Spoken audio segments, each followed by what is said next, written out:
Puji Tuhan, Bapak Ibu, saya bersyukur ya Tuhan itu mempertemukan kita semua. Yang sudah sering lihat saya di YouTube berapa banyak? 1, 2 ya, puji Tuhan ya. Jadi ya mungkin yang baru lihat ya di YouTube saya, ya itu ceritanya dari pandemi ya. Dari pandemi berarti baru dapat ya. Jadi saya itu mengenal Tuhan Yesus tahun 95. Tadinya saya dari seberang. Singkat cerita, saya mau bunuh diri lah. Pokoknya hidup itu sudah hancur-hancuran ya, di samping juga keluarga. Saya pikir sudah saya mungkin mengakhiri hidup saja, tapi disitulah Tuhan Yesus ya datang, karena memang Tuhan Yesus berkata bahwa bukan kita yang memilih dia, tapi dia yang pilih kita. Jadi kalau malam ini kita bisa percaya Tuhan itu karena Tuhan yang pilih kita. Dan akhirnya saya mulai terima Tuhan Yesus itu ya. Sejak awal terima Tuhan Yesus masuk dalam masalah hidup saya. Jadi kalau ada orang bilang ikut Yesus itu bahagia, ikut Yesus itu seneng, ikut Yesus itu ya pokoknya sukacita, ikut Yesus itu ya yang miskin jadi kaya, yang ini itu iklannya. Karena ikut Tuhan Yesus itu sebenarnya tidak enak, amin. Ya ikut Tuhan Yesus itu siapa yang bilang enak? Nggak enak. Kita disakiti, nggak boleh balas, nggak enak toh? Nggak enak ya, kita di fitnah harus memberkati, ditipu harus memberkati, yaitu jujur nggak enak buat daging ya. Jadi kalau ada yang masih bilang oh ikut Yesus itu enak, berarti belum sungguh-sungguh ikut Yesus itu. Karena kalau kita ikut Yesus harus mengalahkan daging ini, mematikan daging ini, itu sangat tidak enak. Tetapi kita tahu bahwa akhirnya membawa kita kepada kebahagiaan. Memang harus mematikan daging. Jadi sejak saya ikut Tuhan Yesus, justru hidup saya masuk dalam persoalan. Dan ya itu seperti Rasul Paulus berkata bahwa ya tidak ada satupun yang bisa pisahkan kita dari kasih Kristus lagi. Entah itu kelaparan, aniaya, ketelanjangan, karena aku sudah mengalami Kristus. Dan itu yang saya rasakan dari tahun 95, puji Tuhan. Ya satu yang saya pegang bahwa apapun tantangan hidup ini, saya tidak akan pernah melepaskan Tuhan Yesus. Karena saya percaya itulah keselamatan bagi saya. Lalu akhirnya saya masuk sekolah Alkitab, dan dari situ saya mulai ya tinggalkan Sulawesi, pelayanan di Jawa, ketemu sama suami. Kita ketemunya di gereja ya. Tempat terindah untuk ketemu jodoh itu di gereja ya, daripada ketemu di stasiun ya, mending di gereja. Saya ketemu suami di gereja, akhirnya kami menikah. Waktu mau menikah aja saya telepon keluarga saya bilang papi saya mau menikah. Dia bilang ini siapa? Ini Debbie anaknya papi. Oh saya nggak pernah punya anak nama Debbie, dulu ada tapi sudah mati. Sampai di akhirat pun kita nggak ketemu. Jadi kamu nggak usah kabarin ke sini, mau kamu dikubur, mau kamu apa kek, nggak pernah, nggak usah. Karena sampai di akhirat kita sudah tidak ketemu dan tidak kenal. Itu jawabannya papi saya. Tapi saya cuma memberkati papi saya percaya ya dia tetap mengasihi saya. Kami menikah dan akhirnya di Solo pelayanan. Dan ya dikaruniai 3 orang anak, ini yang manis-manis ini saudara ya, puji Tuhan. Dan akhirnya kita terpanggil waktu itu ya pelayanan di Jakarta. Nah saya mau cerita ini saudara, mengikuti kehendak Tuhan. Kehendak Tuhan itu tidak mudah, tapi untuk itulah kita dipanggil. Karena kita percaya Tuhan itu kan bukan hanya percaya Tuhan, saya percaya semua kita ini Tuhan punya rencana atas hidup kita, amin. Dan rencana itu beda-beda. Ya, tidak semua orang harus jadi pendeta. Tidak semua orang harus jadi ya dokter. Tidak semua orang harus jadi ini. Tapi dimanapun kita bekerja, dimanapun kita ada, ya itulah ladang pelayanan kita. Dan disitulah panggilan Tuhan harus kita genapi. Setelah kami menikah, ya saya dan suami pelayanan, lalu udah enak-enak di Solo, udah nyaman di Solo. Saya tuh selalu terus berdoa gini, Tuhan, bawa saya kemana Tuhan ingin membawa saya. Saya nggak mau jadi orang yang percaya Tuhan cuma begini-begini tok. Saya harus menggenapi rencana Tuhan atas hidup saya. Lalu dari Solo kami terpanggil pindah untuk ke Jakarta. Itu pun melalui pergumulan yang hebat saudara. Karena ya saya bisa merasakan saudara yang pindah di sini juga dulu pasti tidak gampang ya. Itu pasti pergumulan juga loh. Tidak mudah meninggalkan tanah air. Saya aja dulu dari Solo pindah ke Jakarta itu aja nggak mudah. Anak 3 lagi waktu itu. Dan saya nggak punya tabungan 1 embu, nggak ada. Ya, jadi mau pindah itu, waduh, saldo aja kadang-kadang minta maaf. Ya, saldonya maaf, saldo Anda tidak cukup. Mau ditarik aja nggak ada saldo, saudara. Tiba-tiba Tuhan panggil nih, masuk dalam panggilan Tuhan. Saya bilang, Tuhan, kalau di rekening saya ada uang 1M, saya langsung ngomong yes. Tapi masalahnya nih nggak ada uang. Seringkali kita membatasi Tuhan, ya karena keadaan rekening kita, karena keadaan kita. Padahal Tuhan itu bisa bekerja melampaui batas. Ya, akhirnya saya berdoa dan Tuhan buka jalan, kami bisa pindah ke Jakarta. Dari Jakarta pun ternyata tidak sesuai yang kami harapkan. Ternyata berjalan dalam rencana Tuhan itu juga tidak gampang. Dan ya kalau kita kan semua manusia itu pengennya ya begitu masuk dalam rencana Tuhan langsung lurus, ya nggak ada tantangan. Ya manusia itu suka yang instan. Manusia itu suka yang semualah. Makanya ya sebenarnya kita nggak boleh bermimpi untuk hidup bahagia, saudara, karena bahagianya kita, konsep bahagia kita dengan konsep bahagianya Tuhan itu beda. Kalau bahagianya kita ini hidup ini tidak ada masalah, keuangannya baik, semuanya lancar, itu bahagianya kita kan? Karena kan kita kebanyakan nonton drama Korea toh, jadi semuanya ya yang enak, yang padahal Alkitab bilang itu, berbahagialah kamu kalau kamu itu jatuh dalam berbagai-bagai pencobaan. Nah, konsep bahagianya Tuhan itu bahagia kalau kita ini diuji. Karena ujian itu kita nggak dapat di mana-mana, saudara. Tapi orang Kristen tuh kalau diuji kan semua berteriak kan, semua nggak mau. Ya, padahal kita tahu nggak ada orang bisa naik kelas kalau tidak melalui ujian. Ya. Semua di mana aja itu harus lihat ujian. Semakin kita diuji berat, maka semakin tinggi level iman kita. Tapi kan orang nggak mau diuji. Tapi Tuhan itu Tuhan yang mencintai proses. Nah repotnya kita ini anak Tuhan, nggak suka di proses. Semuanya pengennya langsung enak. Ya padahal ya kenapa Alkitab bilang bahwa hidup orang benar itu akan bertunas seperti pohon kurma. Pohon kurma itu kalau saudara pernah ke Israel, pohon kurma itu ditanam di padang gurun, saudara. Kalau dia udah ditanam, ditimpuk pakai batu besar. Supaya apa?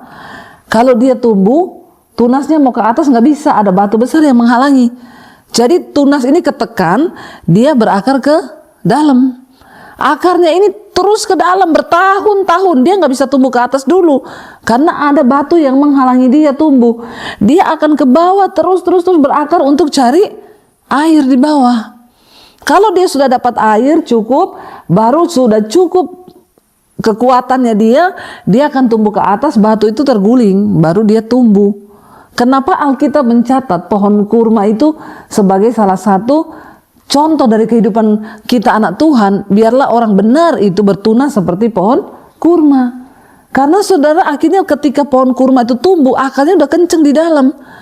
Ya, nah di padang gurun kalau datang angin itu semua tuh bisa keputar, saudara, bisa runtuh. Tapi pohon kurma itu terbukti menjadi pohon yang cukup kuat. Bahkan ketika dia berbuah, buahnya itu, saudara, saya tuh setiap tahun bawa 2 kali grup ke Israel, setiap tahun 2 kali berangkat. Mau ada perang, mau ada bom, ya puji Tuhan kita aman-aman saja gitu ya. Karena saya punya prinsip kalau belum waktunya mati, tidak mati lah ya.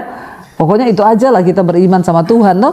Ngapain takut? Kalau udah waktunya mati, kepleset di kamar mandi juga mati kok. Nggak usah tunggu kena bom kan? Iya nggak, saudara? Ya, setuju nggak sama saya? Kan harusnya begitu beriman loh. Ya bukannya kita mau mencobai Tuhan loh, tapi memang benar buktinya ya kita puji Tuhan ya bisa. Ini nanti Oktober berangkat lagi, saya sudah ada 60 yang daftar nih.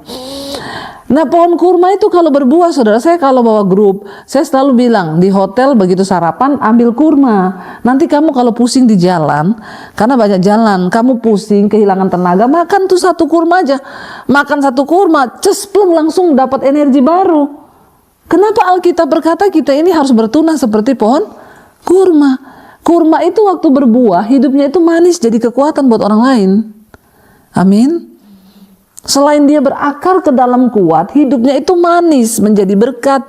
Kita orang percaya sama Tuhan, anak Tuhan, hidup ini harus jadi berkat, bukan jadi batu sandungan, ya. Udah bukan batu sandungan lagi, trotoar sandungan. Saking gedenya persoalan yang kita bawa dalam hidup orang gitu ya.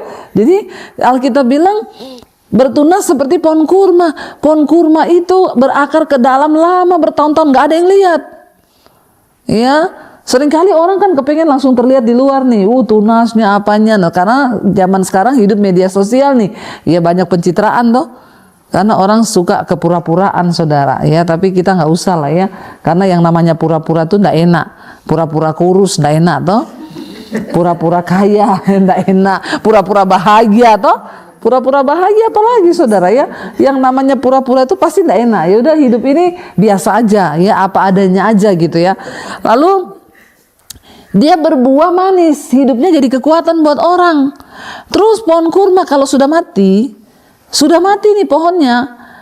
Para musafir itu kalau mereka berjalan di padang pasir itu kan haus, kadang-kadang nggak ada air. Mereka cari itu bekas pohon kurma yang sudah mati. Kenapa? Karena di bawah itu pasti ada air. Bahkan sudah mati pun pohon kurma itu masih tetap jadi berkat. Nah, hidup kita nih saudara, kalau kita berjalan bersama Tuhan, kita menggenapi kehendak Tuhan, hidup kita ini bisa menjadi berkat. Asal kita klik dengan rencana Tuhan. Ketika sebelum pandemi, saya tahun 2018, ya saya dapat suara Tuhan. Saya itu berdoa, Tuhan mau bawa kemana pelayanan saya ini?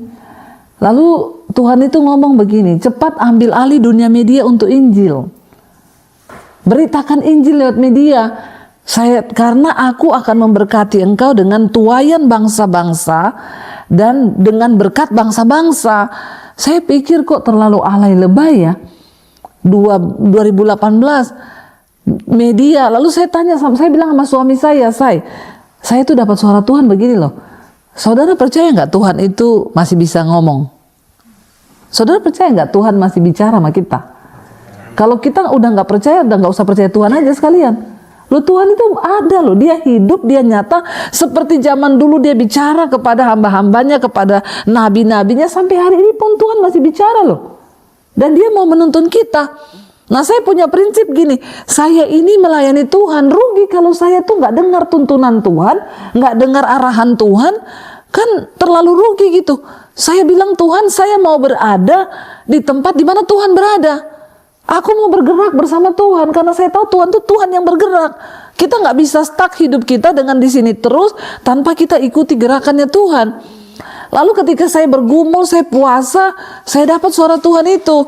Lalu saya bilang ke suami saya bilang, saya tuh dapat begini loh, Tuhan bilang Tuhan akan memberkati kita dengan tuaian bangsa-bangsa, tapi kita ambil alih dunia media untuk Injil. 2018, saya belum tahu kalau akan ada pandemi 2020. Akhirnya suami saya bilang, kalau media berarti TV. Ayo kita pergi ke stasiun TV swasta yuk. Tanya bagaimana kita syuting di situ kan. Lalu saya tanya, kita pergi, ada salah satu stasiun TV di Jakarta. Kita pergi, kita tanya, kalau kita mau siaran di sini bagaimana caranya? Dia bilang, oh bisa Bu, Ibu siapin aja satu episode itu 6 juta bayarnya. Jadi 10 episode 60 juta. Terus saya tanya, berarti saya bayar 60 juta, itu sudah pasti tayang nggak? Oh belum, nanti di ini dulu, dilihat dulu, bisa tayang apa enggak? Saya bayar 60 juta, belum pasti tayang. Langsung muntaber saya saudara. Ya, apa itu muntaber? Mundur teratur tidak berkabar. Muntaber. Ya, mundur teratur tidak berkabar. Karena uang dari mana? Zaman itu saya uang 60 juta nggak ada saudara. Ya, akhirnya saya bilang sama suami, waduh kok berat begini ya. Ya udah, akhirnya suami saya bilang, ya wis nanti aja lah. Kalau gitu ya udah kita nggak usah macam-macam lah, yus. Tapi itu suara Tuhan, saya bilang. Ya kalau suara Tuhan pasti terjadi, bawa aja dulu. Kita belum kepikiran YouTube itu. Akhirnya saya pelayanan di Bali. Waktu itu terus saya kan ajak mami saya mau ketemu sama keluarga di kafe. Lagi duduk di meja, ada orang di situ syuting. Pakai drone, pakai kamera, produsernya duduk di samping saya tanya, Pak, ini lagi bikin apa ya, film atau apa? Oh kita lagi mau bikin TV Bu, di mana? Di YouTube. Zaman 2018 itu kan belum terlalu heboh YouTube. Saya bilang, oh bisa bikin TV di YouTube? Ya bisa, tergantung ibu punya konten apa, dia bilang begitu. Saya bilang biasa aja, keles, orang cuma tanya juga gitu ya. Pakai disirikin, julid gitu ya. Saya bilang, jadi kalau syuting di YouTube itu harus pakai kamera lengkap apa? Oh enggak Bu, kalau YouTube itu lebih kecil. Ibu kalau punya handphone bisa pakai handphone yang bagus aja sudah cukup. Nah saya pikir, oh ini kali. Saya pulang, saya bilanglah sama suami saya tahu YouTube, YouTube. Waktu itu suami saya juga belum mengerti, dia bilang apalagi ini ya. Tapi kita lihat-lihat, artis-artis semuanya sudah mulai ke YouTube. Nah kita bikin tuh channel 2018, syuting-syuting masih pakai handphone, masih pakai coba-coba gitu ya. Akhirnya kita mulai serius tuh 2019. Nah ketika pandemi datang kan, nggak ada yang, itu gereja tutup semua. Nah dari situ saya baru tahu, ya Tuhan, kita ini terlalu beriman ya sama Tuhan. Tapi kan Tuhan bilang ada upah. Sebab barang siapa yang sudah berpaling pada Allah, dia harus percaya bahwa Allah itu ada dan Allah memberi upah barang kepada siapa yang sungguh-sungguh mencari dia. Nah, saya bilang sama suami, bagaimana ini caranya kita hidup di tengah masa pandemi, nggak ada uang. Waktu itu cuma tinggal 10 juta kali dengan 3 anak di Jakarta, bingung saudara. Tapi saya percaya janji Tuhan itu terjadi seperti janda yang dipelihara Tuhan di tengah masa kelaparan, lalu buli-buli minyaknya nggak pernah habis ya. Ketika itu saya sama suami sudah bilang gini, ya udah kita pulang ke Solo, kita jual rumah di Jakarta ya, semoga ada yang beli karena kita nggak bisa lo bertahan hidup di sini ya. Anak saya bilang, Mam aku nanti kuliah gimana? Nggak usah mikir kuliah dulu nak, ini aja kita hidup atau mati, nggak tahu bagaimana ini ke depan ya, karena ini pandemi, orang-orang udah mati-mati semua, kita juga nggak ada gaji, nggak ada uang, nggak ada apa-apa, kita bertahan hidup bagaimana? Akhirnya ya situ kita sudah pergi, pulang aja ke Solo lah, jual rumah. Tapi ternyata ya Tuhan, saya bilang kita jangan membatasi Tuhan. Apapun Tuhan tuh dulu pernah menolong kita, maka Tuhan juga pasti sanggup menolong kita. Di tengah masa pandemi itu Tuhan pelihara kita lewat lukisan. Tiba-tiba saya bisa melukis ya, dan iseng aja saya pengen ngelukis gitu, saya upload di Instagram.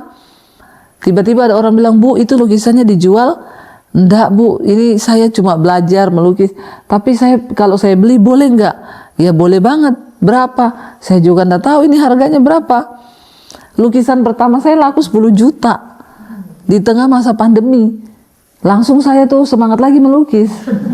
Ya akhirnya di tengah masa pandemi saudara, saya melukis hampir 50 lukisan. Itu yang paling murah dibeli orang 6 juta. Yang lainnya tuh kejual 20 juta, 25 juta, 30 juta, 45 juta, yang tertinggi 75 juta. Itu di tengah masa pandemi. Dan itu saya melihat Tuhan tuh kayak pelihara kita, kayak itu janda yang saya nggak pernah tulis harga, saya nggak pernah tulis dijual, enggak. Tiap habis ngelukis cuma angkat aja, puji Tuhan lukisan saya jadi. Tiba-tiba orang inbox, saya kirim ke Batam, saya kirim ke Medan, ya yang lewat YouTube itu pendengar-pendengar. Bu saya pendengar ibu di YouTube, saya beli lukisan ibu tuh boleh. Sampai yang terakhir ketika sudah lockdown itu buka, saya pelayanan di satu perusahaan, ya itu anak saya udah bilang, Mam sudah buka lockdown Mam, saya mau kuliah. Saya bilang, kuliahmu tuh berapa deh? 70 juta. Aduh 70 juta uang dari mana? Sedangkan kita ini kayak begini. Tapi jangan menutup kemungkinan Tuhan memberkati kita. Saya ingat anak saya itu kuliah lukisan yang keempat itu. Dibayar dengan lukisan yang keempat. Waktu itu orang itu tanya, Bu Debbie, ibu mau nggak ngisi di pelayanan kantor kami? Itu lockdown pertama buka. Saya bilang, ya di mana kantornya? Dia bilang, soalnya ini semua pendeta nggak ada yang berani datang Bu. Katanya nggak berani. Banyak yang mati waktu itu, pendeta semua mati di Indonesia, banyak sekali pendeta mati. Jadi takut. Saya bilang, ya saya berdoa dulu ya. Itu alasan paling rohani ya, berdoa. Tapi ketika saya berdoa, Tuhan tuh ngomong begini, ya harusnya di saat-saat ini kamu pergi beritakan iman. Kenapa kamu sembunyi? Ya kamu kan hamba Tuhan. Ya kasih tahu dong, orang lagi ketakutan. Mereka aja yang cari duit rela pergi kantor, kamu kok cuma beritakan firman yang 30 menit nggak berani. Akhirnya saya telepon, saya berani, nanti besok saya datang. Saya datang, saudara, ketika datang kita makan, habis khotbah sekretarisnya itu ngomong ke bosnya, Pak, Bu Debbie ini pelukis loh. Saya sampai tendang kakinya dia, saudara, karena saya minder lihat lukisan di kantor itu keren-keren. Saya bilang, enggak Pak, saya itu baru belajar. Dia buka IG saya, sekretarisnya, ini kayaknya lukisan ibu yang terakhir ya. Dia liatin tuh lukisan saya, iya betul. Bosnya bilang, Bu ini udah laku belum lukisannya? Belum Pak. Ini artinya apa ya? Gambar pohon di bawah ada bayangan air. Saya bilang ini artinya sehebat apapun hidup kita hari ini ada bayangan masa lalu kita di mana Tuhan di situ yang bekerja. Dia bilang, oh saya mau ya Bu. Akhirnya saya bilang saya rapiin dulu. 4 hari kemudian saya WA, sudah Pak udah rapi. Baik Bu, saya suruh sopir ambil ya, minta nomor rekening. Dia transfer, saudara saya kaget waktu lihat 70 juta. Dia transfer, saya bilang Pak maaf, kayaknya Bapak transfer kelebihan 01. Karena kan kalau kelebihan 01 bahaya loh saudara, kita udah pakai duitnya terus dia bilang kelebihan, dia minta ulang kan saya nggak bisa ganti. Dia bilang oh enggak Bu, itu enggak kelebihan, memang Tuhan suruh saya transfer itu. Itu anak saya bilang berarti ini Tuhan suruh kamu kuliah nak. Saudara, kenapa kita harus benar-benar percaya Tuhan? Banyak hal di hidup ini yang terjadi di luar logika loh. Yang itu Tuhan bisa lakukan, kita nggak bisa dengan kekuatan kita kan. Selesai pandemi, puji Tuhan, Tuhan memberkati. Ya, pas pandemi itu kami pas dapat gaji dari YouTube yang pertama.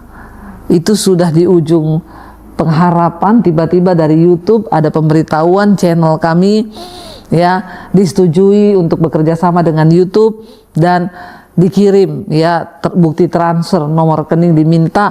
Di tengah pandemi saudara, uang segitu itu seperti mata air di tengah padang tandus. Dan saya percaya saudara, itu Tuhan loh. Dari awal 2 tahun sebelum pandemi Tuhan suruh saya cepat ambil alih media. Itu kan kalau bukan Tuhan nggak mungkin. Itu nggak mungkin. Akhirnya pas pandemi, pas kita gaji dari YouTube pertama turun, akhirnya yang tadinya mau jual rumah malah nggak jadi, malah akhirnya kita di situ mulai diberkati. Lalu saya sama suami bilang kita sudah diberkati, kita mau ngapain nih? Yaudah kita bangun gereja-gereja di desa, gereja-gereja kecil. Ya kita lihat yang membutuhkan bantuan, yang gerejanya udah mau roboh, yang apa. Ya kita datang ke daerah-daerah pendeta yang miskin, kita mulai bantu ya. Tiap bulan kita transferin mereka buat biaya hidup, buat biaya anak, gerejanya kita bagusin. Lalu saya mulai berdoa sama Tuhan. Beberapa pendeta bilang, ibu buka gereja aja. Jemaat juga berapa, ibu buka gereja, kami ini mau pindah. Saya berdoa tanya Tuhan, Tuhan berkehendak gak saya buka gereja? Waktu saya berdoa, dapat ayat, Tuhan jawab dengan firman Tuhan.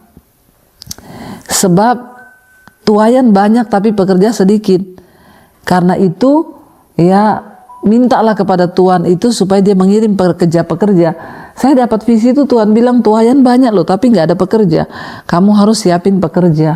Bagaimana Tuhan? Bangun sekolah misi. Akhirnya kami mulai berdoa, Tuhan, saya ingat saudara, waktu itu kami dapat uang dari YouTube itu ya belum banyak. Tapi Tuhan tantang kami untuk taruh benih iman pertama untuk bangun sekolah misi itu, saya ingat 2 miliar.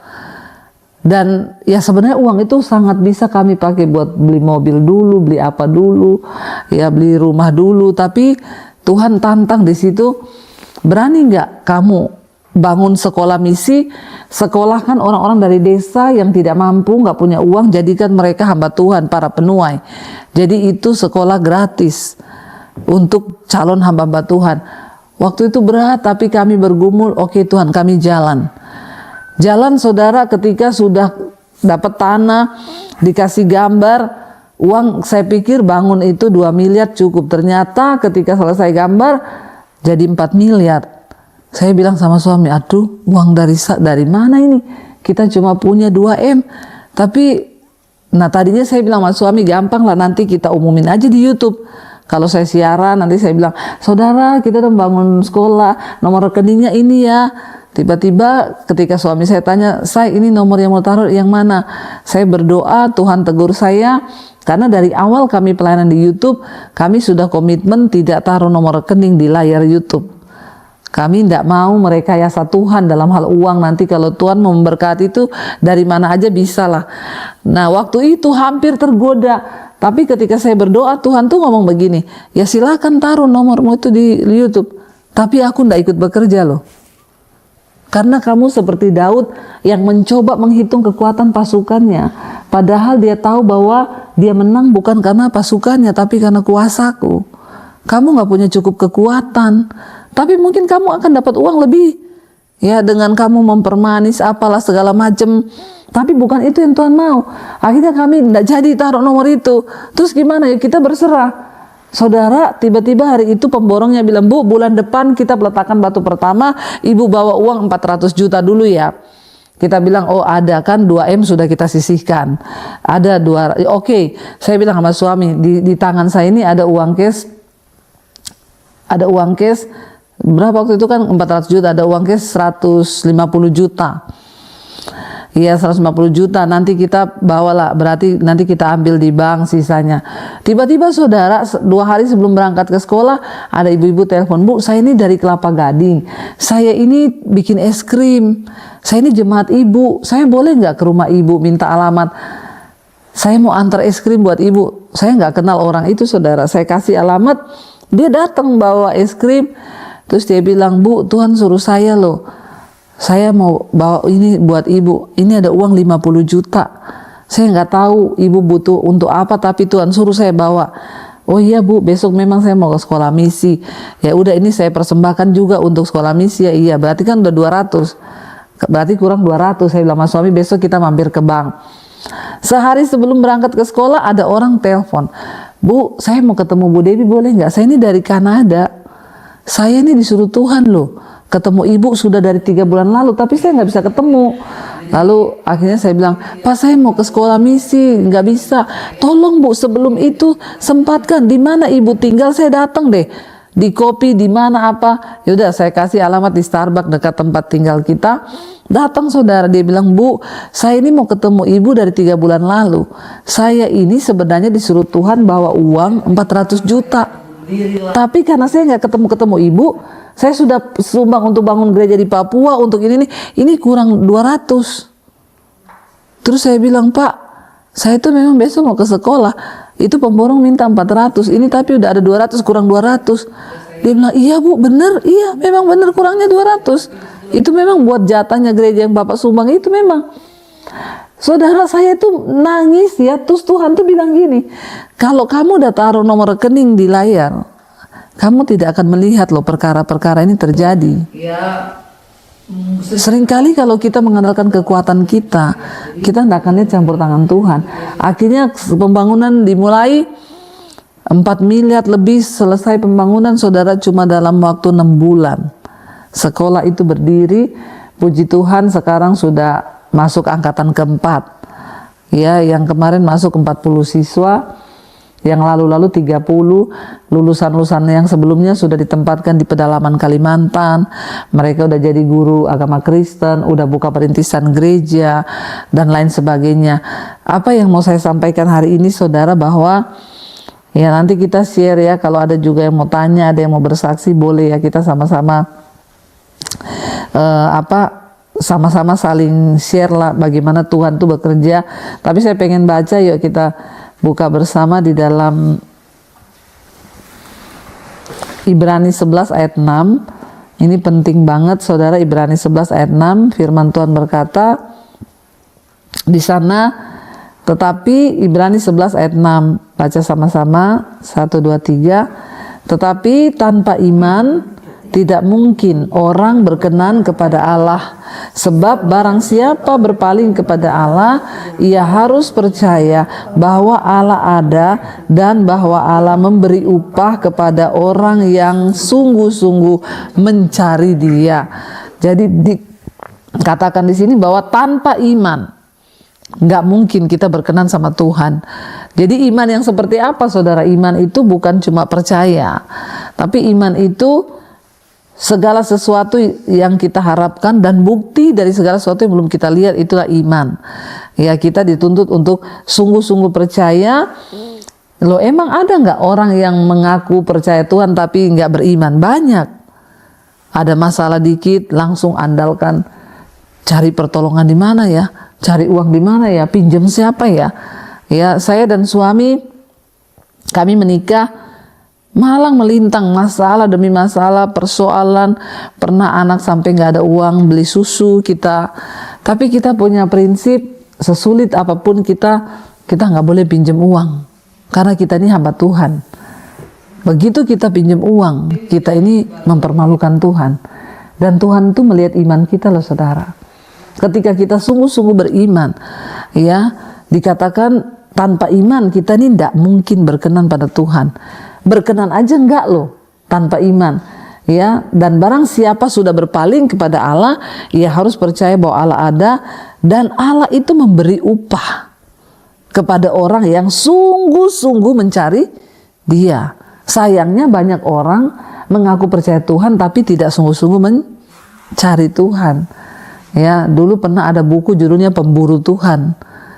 Ayo kita cari Tuhan sungguh-sungguh saudara. Ya, karena nggak ada jaminan loh hidup di luar Tuhan hari-hari ini. Ya, masa-masa depan saya selalu bilang sama anak-anak saya, jangan pernah andalkan apapun. Ya, jangan pernah andalkan pendidikan yang tinggi.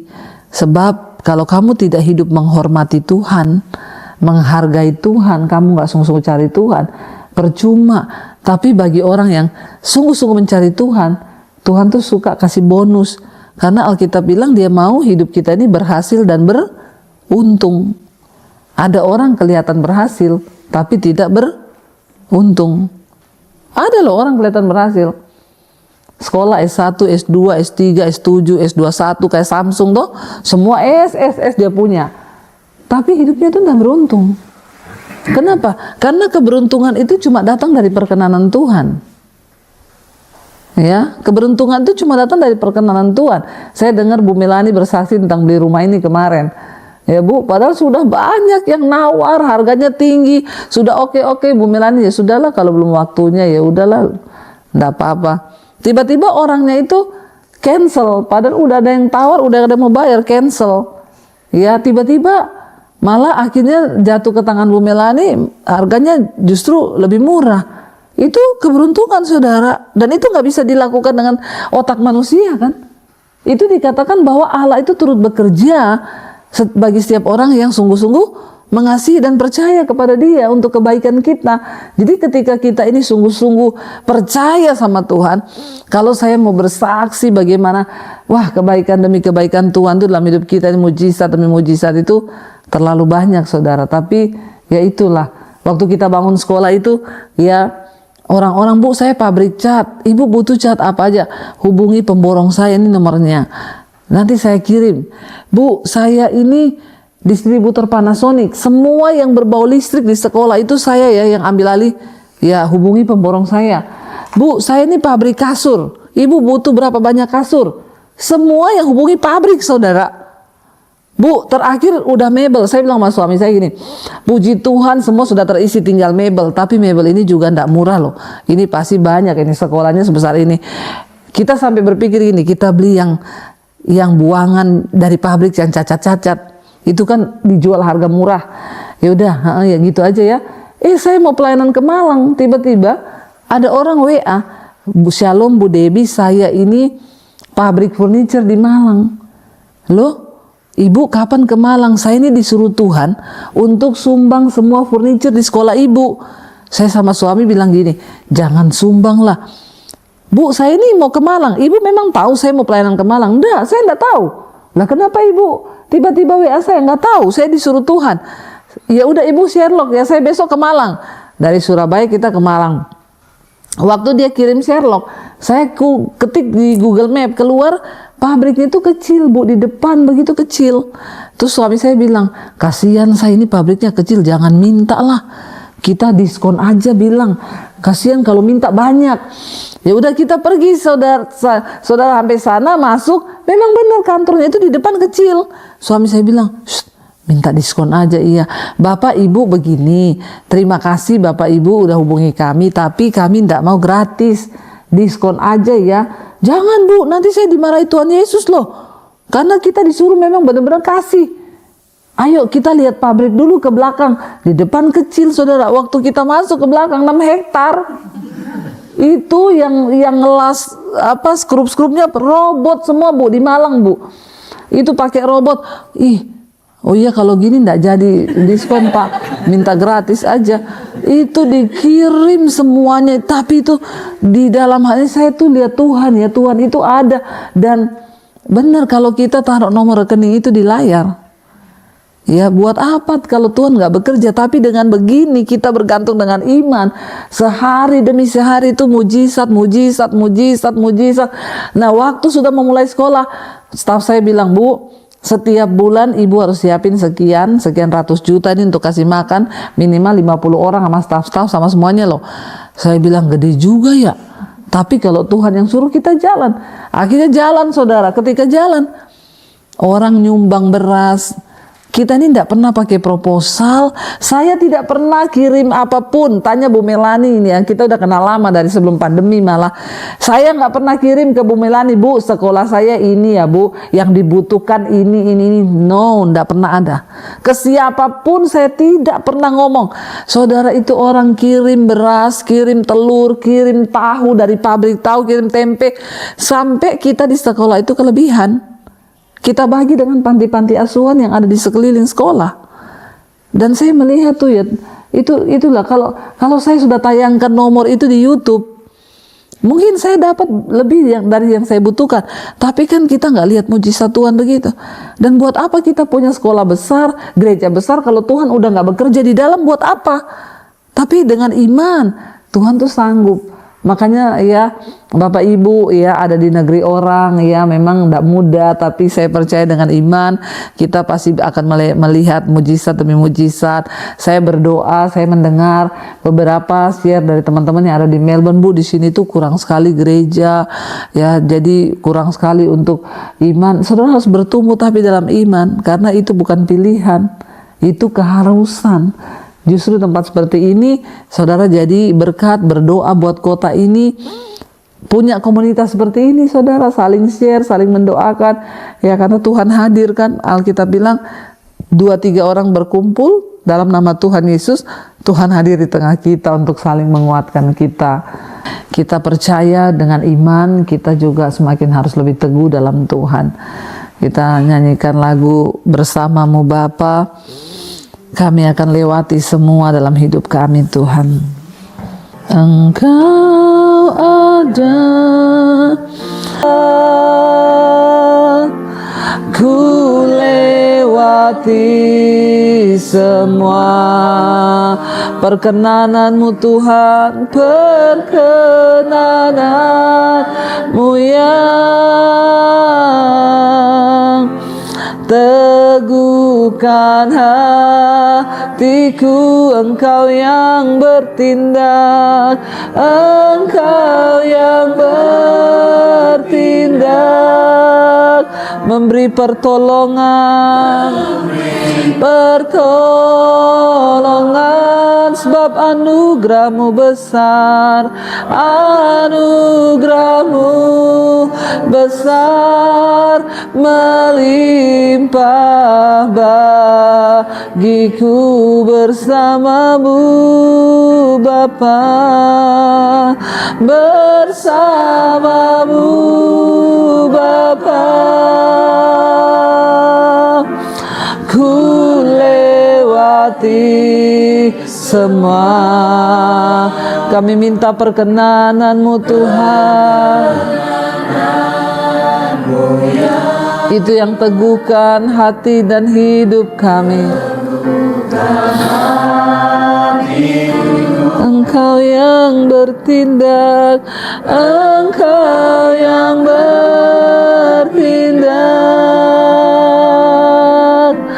memberi pertolongan. Anugerahmu besar, melimpah bagiku. Terima kasih Tuhan Yesus, kami mengucap syukur buat malam hari ini. Biarlah Tuhan Engkau menuntun setiap kami di dalam rencana Tuhan yang sempurna. Berkati setiap anak-anak-Mu malam hari ini, setiap mereka yang hadir, mereka yang datang. Tuhan, Engkau terus beri penghiburan, kekuatan, bahkan kesembuhan. Apapun malam hari ini saudara yang sedang kau hadapi, terutama sakit penyakit, apapun yang sedang dokter katakan, kita punya dokter di atas segala dokter, Tuhan Yesus.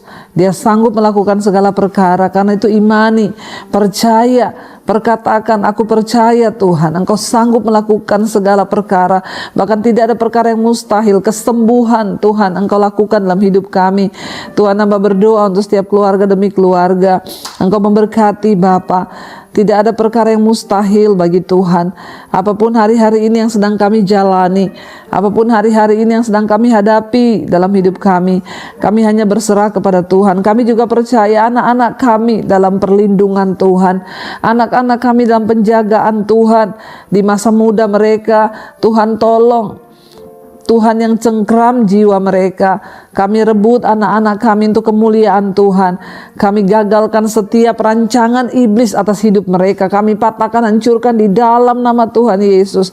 Kami berdoa biar anak-anak kami menjadi anak-anak yang akan menggenapi rencana Tuhan atas hidup mereka. Sekali lagi di dalam nama Tuhan Yesus kami gagalkan rancangan iblis, tapi kami imani hanya rancangan Tuhan yang terjadi atas hidup anak-anak kami.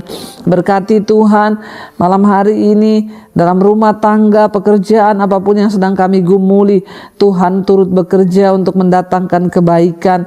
Kami percaya tidak ada satupun rencana Tuhan yang gagal. Kami berdoa untuk setiap gereja-gereja-Mu yang ada di kota Melbourne ya Tuhan. Biarlah Tuhan pakai setiap gereja-gereja-Mu untuk menjadi alat penuaian jiwa-jiwa. Tuhan mempersatukan kami di tempat ini dari segala tubuh Kristus, berbagai gereja. Kami berdoa biarlah ini menjadi visi Tuhan di akhir zaman, supaya apa yang kami kerjakan semuanya hanya untuk kemuliaan hormat bagi nama Tuhan. Kami percaya Bapa, Engkau pakai hidup kami biar ada api Tuhan yang berkobar di atas kota ini. Ada kebangunan rohani yang terjadi dimulai dari setiap kami Tuhan. Kobarkan setiap api kebangunan rohani itu Bapa, sehingga ada lapar dan haus untuk mencari Tuhan lebih dan lebih lagi. Kami juga berdoa buat Ibu Melani yang sudah membuka rumah ini Tuhan, untuk kami boleh beribadah. Berkati Tuhan anak-anaknya juga dalam masa depan mereka, pertumbuhan iman mereka, Tuhan yang pegang kendali. Bahkan setiap kami malam hari ini tidak ada satupun yang terlewatkan. Tuhan memberkati, menyertai, yang terutama kami berdoa bahwa iman kami semakin hari ada dalam perkenanan Tuhan, supaya hidup kami boleh senantiasa menyenangkan hati Tuhan. Terima kasih Bapa. Mari kita buka hati dan tangan kita Bapak Ibu. Terimalah kiranya berkat, rahmat, anugerah dari Allah Bapa, cinta kasih dari Tuhan Yesus Kristus, penyertaan Allah Roh Kudus turun atas hidup kita semua mulai hari ini. Bahkan hidup kita boleh memuliakan nama Tuhan. Di dalam nama Tuhan Yesus sama-sama katakan amin, amin.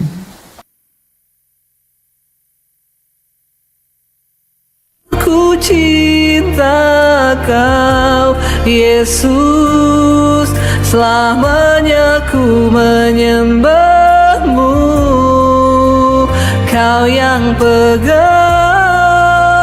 tanganku, Kau yang sentuh hatiku. Selamanya ku cinta Kau Yesus, selamanya ku menyembah-Mu.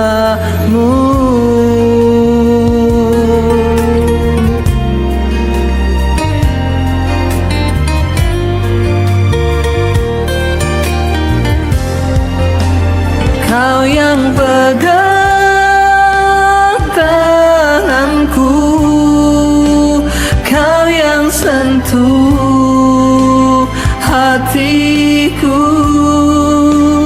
Selamanya ku cinta Kau Yesus, selamanya ku menyembah-Mu. Kau yang pegang tanganku, Kau yang sentuh hatiku. Selamanya